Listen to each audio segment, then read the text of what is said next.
Hi, I'm Tom Stevenson, and welcome to Study Tips from a professor that wants you to learn faster, better, smarter, and with less effort. So, today we're going to be looking at two things that can really enhance your ability to study and retain information. And I think it's two things that often are not practiced enough. The two items are interleaving and spaced repetition.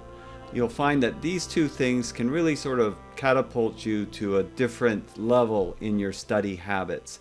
And they really aren't that difficult to do. But it does take some patience, it does take some practice, and you need to build that into your habits and into your systems. So let's take a look at interleaving to start with. Interleaving is a concept of as you progress in the semester. So if you're partway through the semester, you've gone through a few lectures, maybe 4 or 5 lectures, you start to forget what you did in the earlier lectures. So you start to forget what you did in your earlier lectures. And that can be quite troublesome. It's troublesome because you spent that time in those lectures, but yet when a test is coming up, all of a sudden you start to panic because you can't remember what happened in earlier lectures. And then you feel like you're going back to the beginning, and that can be a little bit disheartening. Interleaving means that you're not just going to learn week 1, week 2, week 3, which is very linear. You're going to go back and you're going to circle back and you're going to learn a little bit again from week 1, a little bit again from week 2, so that you can recall the information. So if you have a textbook, like this one that I actually wrote, it's got a number of chapters in it, and each chapter has a particular topic. So in construction, you might be talking about foundations and then framing and then building systems, sort of the progression of how a building is built. But if you're starting to forget about foundations and you're talking about building systems, it's helpful to go back and to try some of the questions that might be in that textbook, to review the material, to practice some of the other learning habits that we've talked about. And so if you keep going back to different chapters and you don't get them in the order that you learned them, because the other thing is when you get a test, generally teachers, if it's a multiple choice test, they will scatter the questions. They'll make them randomized. And that means they're definitely not coming in the order of the chapters. And that can throw people too. You're used to practicing questions. This is this chapter. I'm just looking at foundation. I know these questions are foundation. And then this is the next chapter. This is the framing chapter. These are only the framing questions. But in a test, it's like, first question is on roofs. The second question is on foundations. The third one's on building systems. The fourth one's back on roofs. It's all over the place.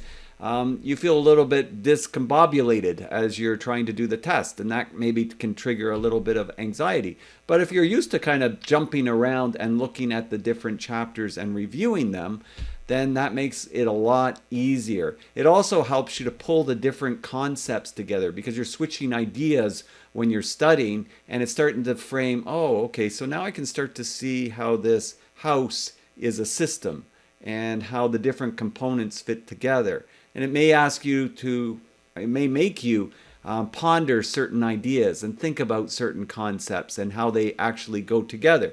And so if you're studying project management of how you construct a house, it starts to take all these different nodes and areas and pull them together. And now all of a sudden, you're getting the whole idea conceptually from a high level, and you're also getting it granularly at a low level, because then you also are learning in a linear way, chapter by chapter, week by week, lecture by lecture. But you're interlayering that information that we call interleaving. It also helps you to remember something that you studied weeks ago because it's more current in your mind. It comes back to you, and then it becomes more sticky. As you keep going back and forth and going on different areas, it makes it more sticky in your mind, and you're less likely to forget it, so that when you go into the next or the following semester, or you go out in the working world, it resonates with you, and it's easier to recall that way. So it helps you to see the big picture in a lot of ways. Now, don't confuse this with multitasking.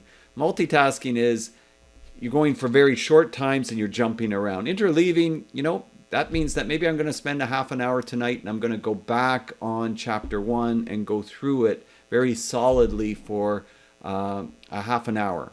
And then maybe next week I'm going to go back to chapter 1 again. And maybe tomorrow I'm going to go back to chapter 2 or lecture 2 and go over that material and do some questions and do some reflections and do some recall with that information. You can also use flashcards. We'll talk about that in another video. So this can be very helpful. That multitasking does not work. So remember that, and that's short. So yeah, you don't want to jump, one chapter, do one question, and then go to the next chapter. You want to spend a little bit of time on each area to fully recall that information, because otherwise you're just going to be tempted to look at the answers to the questions if you're reviewing questions from previous classes or previous chapters in the book. So it should also be combined with other methods, as I was mentioning. So it's not just isolated. You're still going to use the different study methods that we've talked about in previous videos and we'll be talking about in future videos when you go back to those chapters to help you embed and match that information with what you learned earlier so that it can be better utilized. The other area or tip that I wanted to give tonight is on spaced practice. Spaced practice means you want to space your learning out over time. So that's a little bit different than interleaving, because interleaving you're kind of going back and you're chapter 1, I'm going back to chapter 3, I'm going back to chapter 2, I'm going back to lecture 4. You're interleaving the information that you learned already and you're trying to recall it and trying to get it to be more sticky. Spaced practice is the opposite of cramming.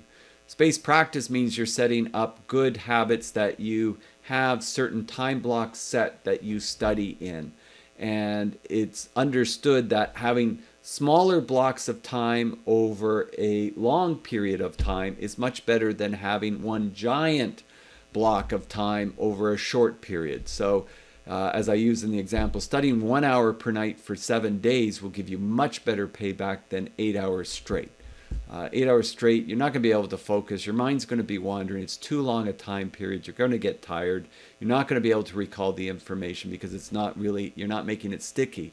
But doing it over a period of time, now it's going to start to resonate. And now it's going to be easier to recall and it's going to stick longer. And I keep using that word because it makes a lot of sense. We learn so much stuff, but we forget so much stuff. And this helps in your ability to retain the information, apply it, and do well on tests, right? That's very important. So the other thing is with spaced, if you just did the lecture, maybe when you come out of the lecture, that's not the best time to, go back over it from a spaced repetition point of view. Maybe a good time to go over the day before's note in a previous class. That's forcing your mind to sort of, what did I do yesterday? What was that lecture about? And thinking about that and trying to bring that back to the moment. And then also going into your notes and pulling it back in, what you couldn't remember. But you're making a mental effort to try to pull that information back. And that's also helpful from a spaced practice point of view. It's not that I just finished it and now I'm doing it more, because that's more like cramming. You're spacing it out. So yeah, I had that lecture yesterday, so I'm going to spend an hour on it today to go through it rather than yesterday. So it's a little bit of a spacing time because your mind's already starting to forget it, but now you're going to grab it and bring it back so you remember it. I find that works really, really well for me. And use all the other learning techniques that we'll be discussing and that you also know about already, probably yourself. I've mentioned this before in previous videos. If you have a nice little timer, that can be helpful, and block times. And so it's like 25 minutes focus time on this subject. And then I'm going to take a short break, 5-10 minutes, and then I'm going to focus again, 25-30 minutes on this topic. Maybe it's a different topic, and that's where the interleaving can also occur. Maybe I'm going to focus on chapter 1 for a half an hour and chapter 2 for another half an hour. And that's sort of interleaving those components and recalling them back. So think about spaced practice, think about interleaving and how you can apply that a little bit better. That way you're not waiting till the week before the test. You got 7 weeks of material. You don't have a lot of time. You kind of forgot the stuff from week 1, 2, and 3, 4. And you kind of remember the stuff from 5 and 6, but you're going all the way back to that, and it's like really difficult to pull it back, and it's taking you a lot of extra time. Whereas if you've been interleaving and doing spaced repetition up to that point, it's just really now getting down to brass tacks and focusing in on being successful on that exam. So I hope this gives you something to think about. Everybody has their own pluses and minuses when it comes to studying, and everybody has their kind of Achilles heel. And so as you watch these different study tip videos, think of the ones where you're going to get the most return by trying it and applying it. Right? If there's some that you already do, then great, good on you. If there's one that you find that it might be helpful, it's worth giving it a good try over a period of time. Don't expect it to work, just doing it for 2 weeks. This is something you've got to try and you've got to experiment with. You got to get feedback with how you're doing on your tests compared to how you feel as far as stress level when you're writing it, when you're writing the test. Are you feeling confident that you can do it? And how do you feel after the test? And then you can tweak it as you go along and adjust things. How much should I interleave? How much time should I allocate for that process? And it'll work for you. So it's got to be adjusted to work best for you. But I think a lot of this is based on sound research. It's been proven out in many different ways. If you read pedagogical literature on study habits, these are very helpful techniques. So I'm Tom Stevenson, hoping your semester is going well, and we'll see you next time. Have a wonderful day, and please don't forget to click subscribe and click the notifications, and you'll see new videos as they come out week by week. Have a wonderful evening. Bye for now.